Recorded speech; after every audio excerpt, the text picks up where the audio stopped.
Hi hello, ಮತ್ತೊಂದು ವಿಡಿಯೋಗೆ ನಿಮ್ಮೆಲ್ಲರಿಗೂ ಸ್ವಾಗತ. ಇವತ್ತು ಯೇಸು ಸ್ವಾಮಿಯ ದೇಹವನ್ನು ಆತನು ತೀರಿಕೊಂಡ ಮೇಲೆ ಆ ದೇಹವನ್ನು ಹೇಗೆ ಪಡ್ಕೊಂಡ್ರು ಅನ್ನೋದ್ರ ಬಗ್ಗೆ ನಾವು ತಿಳ್ಕೊಳ್ಳೋಣ ಪ್ರಿಯರೇ.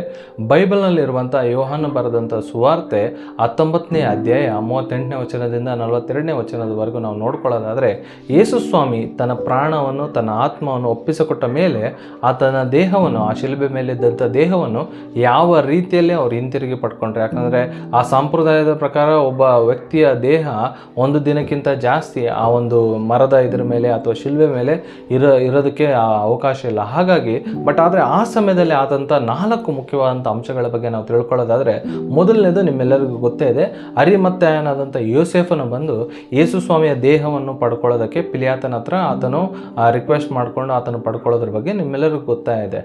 ಆದರೆ ಎರಡನೇ ಮುಖ್ಯವಾದಂಥ ಅಂಶ ಏನಂತಂದರೆ, ಅಲ್ಲಿ ಬರೀ ಅರಿಮಥಾಯನಾದಂಥ ಯೋಸೇಫನ ಅಲ್ಲದೆ ಮತ್ತು ನಿಕೊದೇಮನು ಕೂಡ ರಾತ್ರಿ ಬರೋದು, ಯೇಸು ಸ್ವಾಮಿಯ ದೇಹದ ಬಳಿಗೆ ಬಂದು ಆತನ ದೇಹವನ್ನು ಪಡ್ಕೊಳ್ಳೋದನ್ನು ನಾವು ನೋಡ್ಬೋದು. ನೀವು ಭಾಳ ಸರಿ ಸತ್ಯವೇಗದ ಸಭೆಗಳಲ್ಲಿ ಎಲ್ಲ ಕಡೆ ಮಾತಾಡುವಾಗ ನಾವು ನೋಡ್ಬೋದು, ಬರೀ ಅರಿಮಥಾಯನಾದಂಥ ಯೋಸೇಫನ ಬಗ್ಗೆ ಕೇಳಿರ್ತಾರೆ. ಆದರೆ ಅಲ್ಲಿ ನಿಕೊದೇಮನು ಕೂಡ ಬಂದಿರೋದನ್ನು ನಾವು ಸತ್ಯಭಾಗದಲ್ಲಿ ನೋಡ್ಕೋಬೋದು ಪ್ರಿಯರೇ. ಮತ್ತು ಮೂರನೇ ಮುಖ್ಯವಾದಂಥ ಅಂಶ ಏನಂತಂದರೆ, ಅಲ್ಲಿ ಯೇಸು ಸ್ವಾಮಿಯ ದೇಹವನ್ನು ಯಹೂದ್ಯರ ಸಂಪ್ರದಾಯ ಪ್ರಕಾರವಾಗಿ ಅವರು ಹೂಣಿಟ್ರು ಅಂತಂದು ನಾವು ನೋಡ್ಬೋದು. ಅಂದರೆ ದೇಹದ ಸುತ್ತ ಆ ಬಟ್ಟೆನ ಸುತ್ತೋದಾಗಿರ್ಬೋದು ಅಥವಾ ಸುಗಂಧ ದ್ರವ್ಯಗಳನ್ನು ಇಡೋದಾಗಿರ್ಬೋದು, ಎಲ್ಲವೂ ಕೂಡ ಯಹೂದ್ಯರ ಸಂಪ್ರದಾಯ ಪ್ರಕಾರವಾಗಿ ಯೇಸು ಸ್ವಾಮಿಯನ್ನು ಅವರು ಹೂಣಿಟ್ರು ಅಂತಂದೇಳಿ ಅಲ್ಲಿ ಸತ್ಯಭಾಗದಲ್ಲಿ ಬರೆಯಲ್ಪಟ್ಟಿರೋದನ್ನು ನಾವು ನೋಡ್ಬೋದು ಪ್ರಿಯರೇ.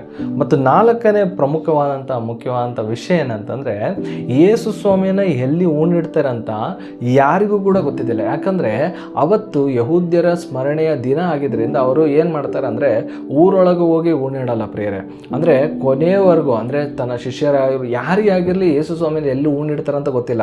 ಹಾಗಾಗಿ ಅವ್ರು ಏನು ಮಾಡ್ತಾರೆ, ಯಹೂದ್ಯರ ಸ್ಮರಣೆಯ ದಿನ ಆಗಿದ್ದರಿಂದ ಯೇಸು ಸ್ವಾಮಿ ಎಲ್ಲಿ ಆತನ ಶಿಲ್ಬೆಗೆ ಹಾಕಿರ್ಪಟ್ಟರು ಅಲ್ಲಿಂದ ಹತ್ತಿರವಾದಂಥ ಹೊಲದಲ್ಲೇ ಹೂಣಿಟ್ರು ಅಂತೇಳಿ ಸತ್ಯಭಾಗದಲ್ಲಿ ಬರೆಯಲ್ಪಟ್ಟಿರೋದನ್ನು ನಾವು ನೋಡ್ಬೋದು.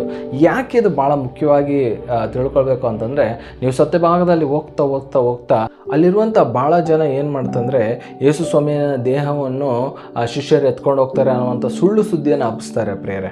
ಆ ಸುಳ್ಳು ಸುದ್ದಿ ಹಬ್ಬಿಸ್ತಾ ಇರ್ತಾರೆ. ಆದರೆ ರಿಯಾಲಿಟಿ ಏನಂದರೆ, ಈವನ್ ಶಿಷ್ಯರಿಗೂ ಗೊತ್ತಿದ್ದಿಲ್ಲ ಆತನ ದೇಹವನ್ನು ಎಲ್ಲಿ ಹೂಣಿಟ್ಟಿರೋ ಅಂತಂದು. ಯಾಕಂದರೆ ಅಲ್ಲಿ ಅವರು ಹತ್ತಿರವಾದಂಥ ಹೊಲದಲ್ಲಿ ಅವರು ಹೂಣಿಡ್ತಾರೆ ಹೊರತು ಅಲ್ಲಿ ಯಾವುದೇ ರೀತಿಯಾದಂಥ ಶಿಷ್ಯರಿರೋದು ಅಲ್ಲಿ ಸತ್ಯಭಾಗದಲ್ಲಿ ಬರೆದಿಲ್ಲ. ಯಾಕಂದರೆ ಶಿಷ್ಯರು ಯಾವಾಗಲೂ ಎಲ್ಲರೂ ಚದರಿ ಹೋಗಿರ್ತಾರೆ, ಅಲ್ಲಿ ಯಾರು ಶಿಷ್ಯರು ಇರಲ್ಲ.